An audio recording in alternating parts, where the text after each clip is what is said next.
Chapter 213, 1975, I hereby state that adequate notice of this regular meeting has been provided to the public by a written notice dated February 16th, 2018. The meeting has been posted on bulletin boards in the schools and on bulletin boards in the Board of Education building. Communicated to at least one of the board's designated newspapers and filed with the Borough Clerk of Palisades Park. Roll call, please. Thomas Matarazzo. Here. Stephanie Jane. Here. Jason Kim. Yes. Rebecca Lee. Here. John Madison. Here. Yulin May. Here. Barnabas Wu. Jeffrey Wu. Here. Timothy Yang. Here. Joseph Cirillo. Here. Matthew Petracca. Here. Angela. Here. Thank you. Report of the superintendent. Annual audit. So we're going to go a little bit out of order. If you don't mind, please bear with me. I do have a few items. Then I do have two very important presentations, as well as a group of young ladies who not only, again, showed locally what they are capable of, but nationally, in Orlando, what we all know them to be. So bear with me for a few minutes. I know 2019 is rather new, and we're still in the month of February. But in the last 2 months, extracurricular-wise, we've had Junso Kim become the Athlete of the Week in Bergen County. We've had Sam Golovin win county swim meets, okay? We've had an indoor track young lady by the name of Jasleen Nanda perform at the state tournament for winter indoor track. We've had Nicolette Costanza achieve 1,000 points in girls basketball. Our boys basketball team qualified, and unfortunately, we're on the short end of a game last night, but again, this is all happening so far in 19. Our co-op agreement with Leonia in wrestling is working and moving in the right direction. I don't know if anyone has had time to go on our website, but there were two phenomenal articles that I've updated. Ariana Lopez, a former student of the Palisades Park Junior Senior High School, is at American University and really doing some phenomenal work. Please take the time to view that. In addition, Jessica Jun of Lindbergh Elementary School, a fourth grader, 10 years of age, was awarded a silver medal for her performance in performing with the violin. She was the youngest of any student in the tri-state area. Guys, this is all happening in addition to Mr. Frank Donahue being inducted into the New Jersey Coaches Hall of Fame.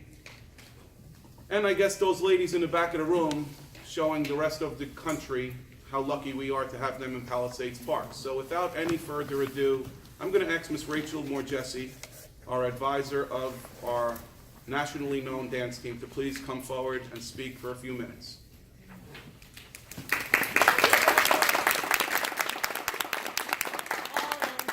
Girls, come on up with Coach, please. They're gonna dance? No dancing tonight. I wish. Maybe the next What I will do is actually, I will upload your video from Nationals on our website as well. How about that? Yes? You guys okay with that? All right. So, floor is yours. So these are some members of the dance team. We had 19 on the team this year and 16 that did competitions. We started as a club 8 years ago, and then it became a team.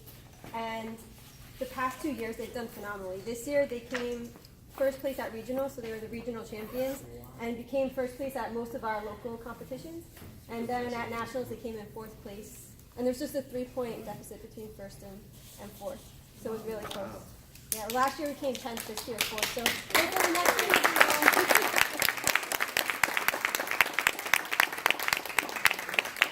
I know some of them wanted to say some things about their experience. I just want to say thank you for letting us go to nationals since last year, and this is our second year.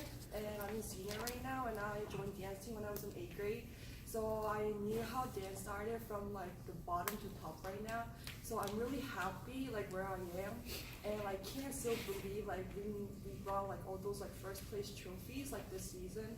And I want our rest of our members to experience that for our futures. So like I'm really thankful that you guys support us so much, and I hope our rest of the team in the future gets more higher and higher and achieve what they want for the rest of their high school life.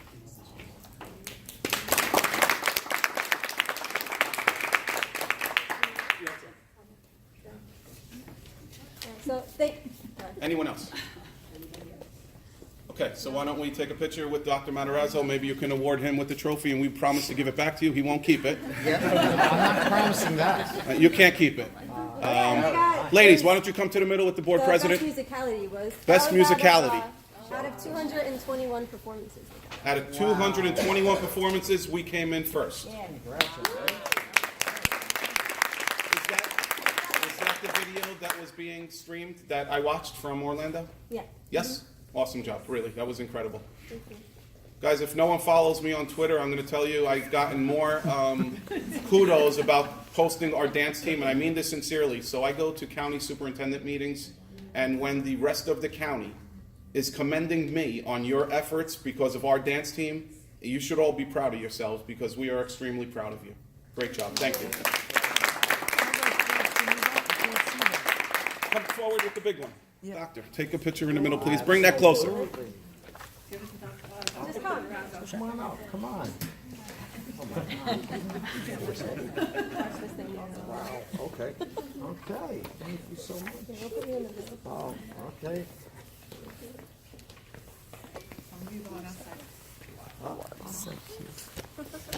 They're doing this so they can be excused again next year, guys. Absolutely.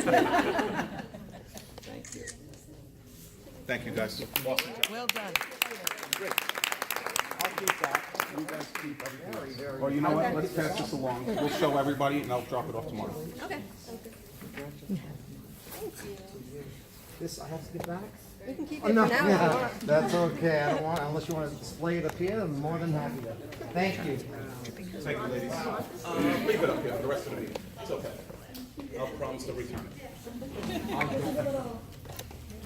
That's okay. That's broken. You guys know I didn't break it. It's together enough. Also under my report, and I think it's extremely important that we don't have any specific order, but extremely important to me was to get an architect here tonight to catch us up to speed, if nothing else, and to bring the public and any community members caught up with regard to where we stand with the submission of our application, with the findings thus far of the walkthroughs in our schools and the referendum that has been much discussed and still on the table for September of 2019. So I thank Mr. Greg Somjin for being here. Greg, if you can give us all, the public, the board, an update of where we stand, what the next steps are, and if there are any questions, this is the gentleman to ask. This is the time to ask when we go to public. So Greg, thank you again for being here. You're very welcome. So I'll give you a very high-level overview so as not to take up too much time, and if we need to drill down, we will. Months and months ago, the district went out for an RFP to bring on a new professional team after an extensive selection process. My team was brought on board, Palisades Architects. By way of background, we are celebrating our 30th anniversary in business, represents 70-plus school districts throughout the state. So this is something that we have a lot of experience with and are certainly very thankful to the committee that spent all the time doing the interviews and to the board for our appointment. Shortly after our appointment, we were given some documents prepared by other professionals over the course of many, many years. And we reviewed that document, and it was a list of a variety of projects that the district was in need of addressing, including renovations, electrical, mechanical, plumbing, and the like. We did a walkthrough with the team and the administration. We did our own evaluation of everything that was in that report, and then with the facilities committee, we ended up helping carve out an outline of projects at each of the schools that included much needed mechanical upgrades, electrical upgrades, plumbing upgrades. In the case of Lindbergh, an addition in 3 locations, and more recently, the request to do a small classroom addition at the high school. So in order for the submission to go to the Department of Education, we need some things from the board, some of which we already have, some of which we've given in the form of memos that the board will be deciding on over the next, couple of weeks. And ultimately, our plan is to prepare the necessary applications to the Department of Education. Those applications will consist of 3 separate submissions. It is a requirement that each school has its own application. but within each application, you can have as many projects as you would like. So we are going to be submitting 3 applications, each of which will contain the list of projects that were identified that I glossed over very generically. And what will happen is, after we submit that application to the state, the deadline is at the end of March for the September referendum, the state will respond with something called a preliminary eligible cost letter, a PEC. Now, what's important about that? Part of the reason that the board has chosen to pursue a referendum now is because the state is giving debt service aid on many projects. So there is a possibility that we as a project team will be getting up to 40% on the dollar for the project that we are submitting. Now, not every project is eligible, and we have to go through some calculations to determine, for example, if the addition at the high school is or is not eligible. But the elevator project, the improvements to the elevator project, for example, that is eligible. Most of the mechanical projects are eligible. The renovation projects are eligible. So there is a substantial amount of money that is available by going to referendum and being supported by the voters that the Department of Education, and specifically the state of New Jersey, will subsidize these projects up to 40%. The beauty of the process is that before you ever present this vote to the community in September, you will know exactly what the state is committing to.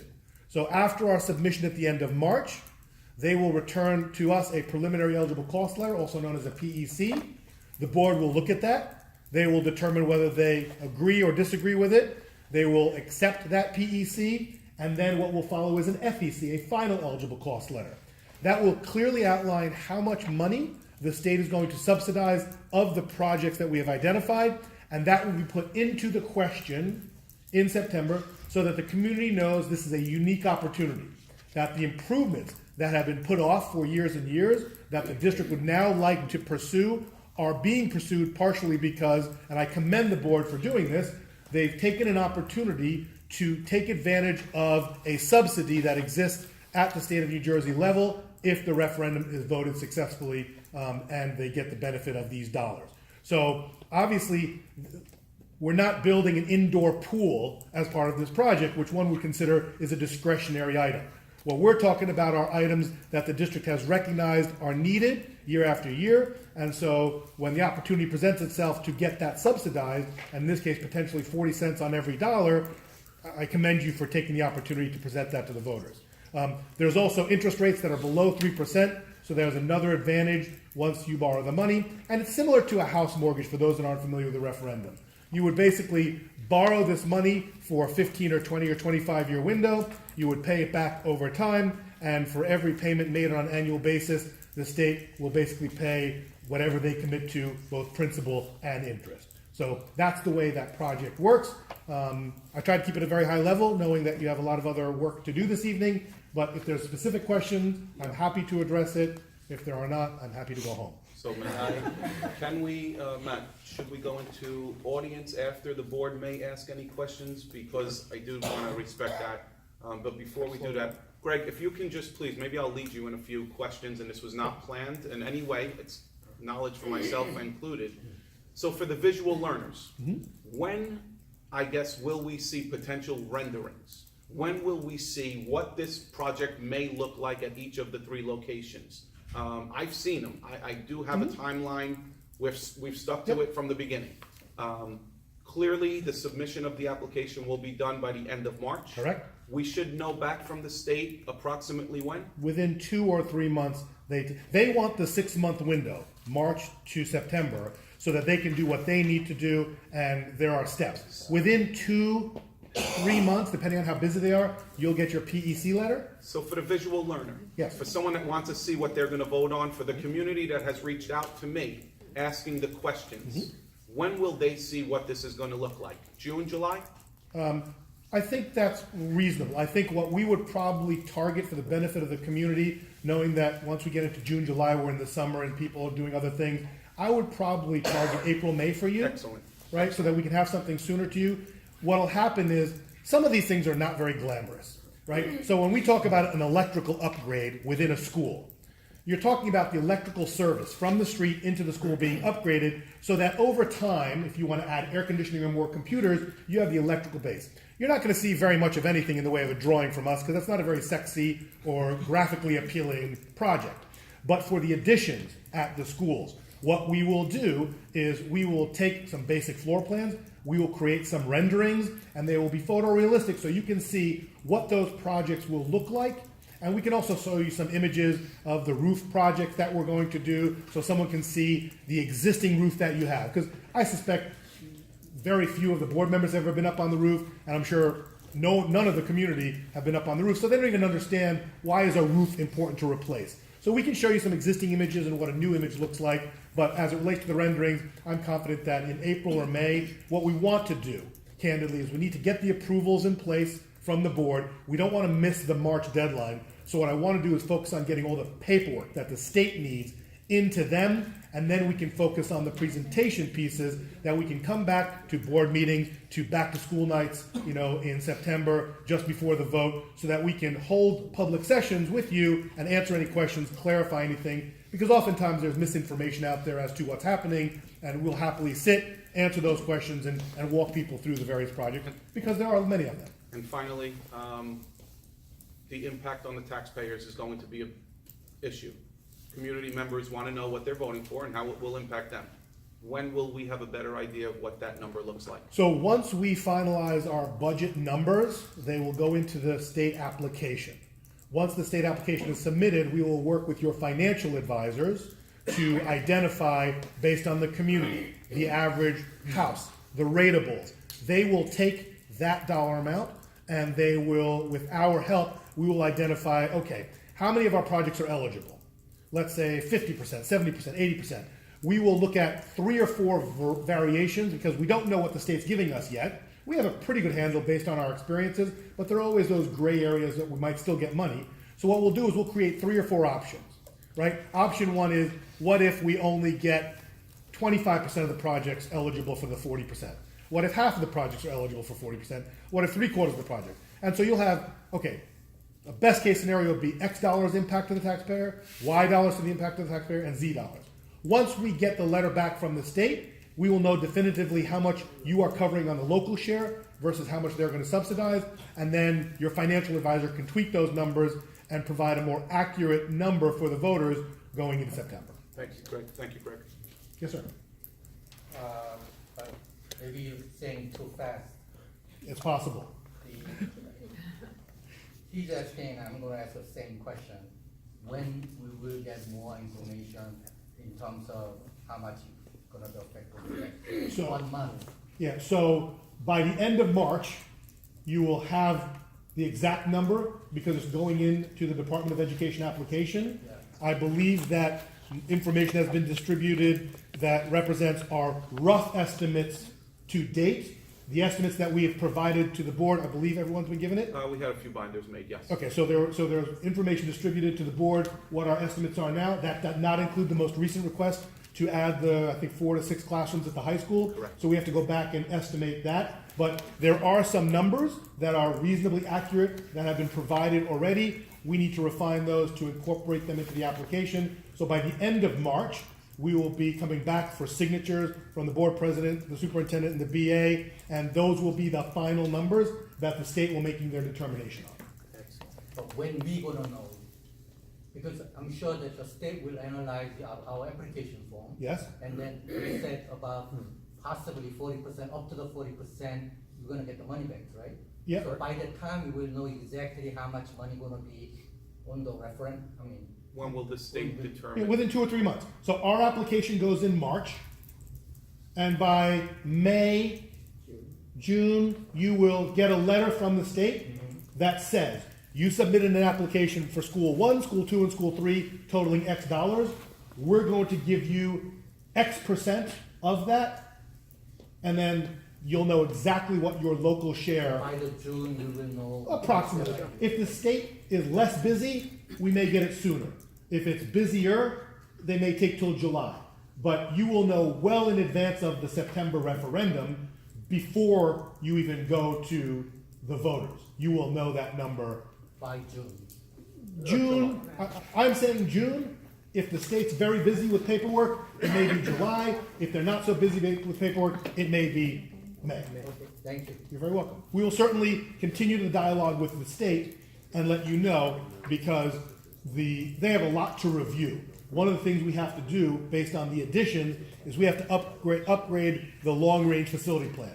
And we need a demographic study, which we don't do, but we'll coordinate with whomever you would typically get the demographic study, because by doing additions, they want to know what is your population now and for the next 5 years. So there's a lot of, some of the projects are easy. An electrical upgrade, we know what the cost is going to be. They're going to check their box, it's eligible. They're not going to question our numbers. They have no idea what's involved. But in some of the areas, they're going to want to drill down and spend a little time looking at those things so that they can adequately answer the question of how much money are they going to cover for you. Thank you. You're very welcome. I want to ask you a question. What would be, I'll play the devil's advocate. What if the referendum doesn't pass in September? What other options will we have? Well, so typically the projects that you're contemplating are difficult to incorporate into a 2% cap budget. Yeah, I know. That's the challenge. So if the referendum fails, then we have to rethink. I'll tell you what other districts do, right? Because I don't want to be presumptuous on what you would or wouldn't do. Typically, if a referendum fails, districts will often go out to the community, get more information. Now, the challenge is, because I've done this for 30 years, when you have those community meetings, someone in this far corner will say, you gave us too much information. It was so complicated, I didn't understand it. And as soon as that person sits down, the person on that far side will say, you didn't give me nearly enough information to make a decision. So you're always stuck in between a rock and a hard place. Many districts will reduce the amount of the referendum and go back out. They'll try to pare it down to the least amount possible that they know they need, because perhaps the community felt that what you were asking for was, pie in the sky kind of stuff.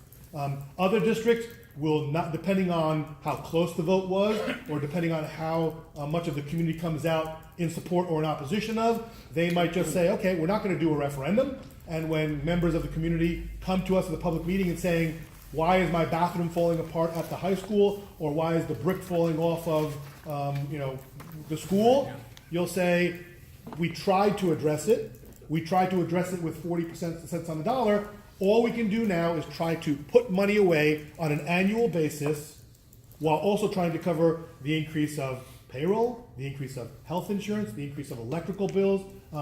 There are some other things that we will try to help you with if the referendum Now, can fails. this referendum be, if it fails in September, can it be put in November's election? Not that quickly, unless Or would you have to have a special election for that? you wouldn't necessarily, and I'll have to get back to you, because if the referendum fails, it is possible, if we don't change a thing, right? If the applications that we submitted are not changed, and maybe you made a decision, we just want to go right back out. There have been occasions where the state has said, okay, if nothing is changing, we'll let you try it one more time.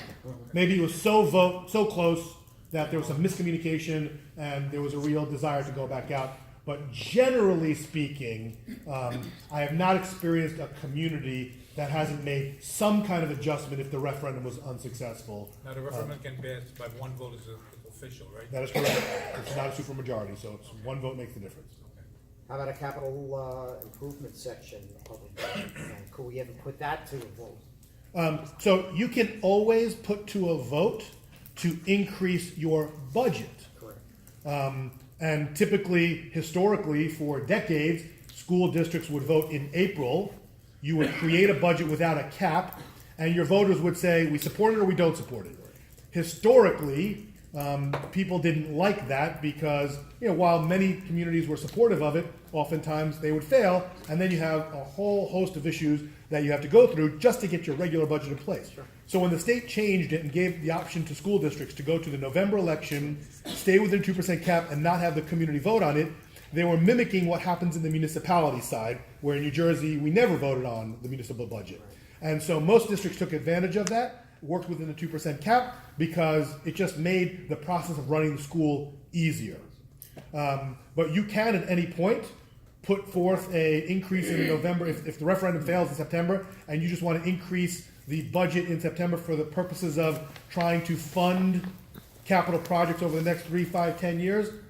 You can do that. It'll be a much smaller amount. You won't get 40% debt service aid from the state, but that's another option. We have some grants that we're always looking at, whether the referendum passes or not for you. That's an option. And there are 2 or 3 other options that exist, but based on the limitations of the 2% cap and other things, no district in this day and age can undertake 20 years worth of maintenance on buildings when the buildings just get older. And I want to publicly say this because I think it's important for the community to know. Oftentimes, members of the community will be critical of the board because they believe that the board has not done their annual due diligence. And while we are new to the district, I want to go on the record as saying we've walked through the schools. And I think based on financial availability, resource availability, your district has done a fine job in keeping up your schools. There are always issues that you encounter, and the realities are that budgets are always an issue, and the capital are the first things to be cut when any budget is prepared when you are voting on it in April. So just like at our home,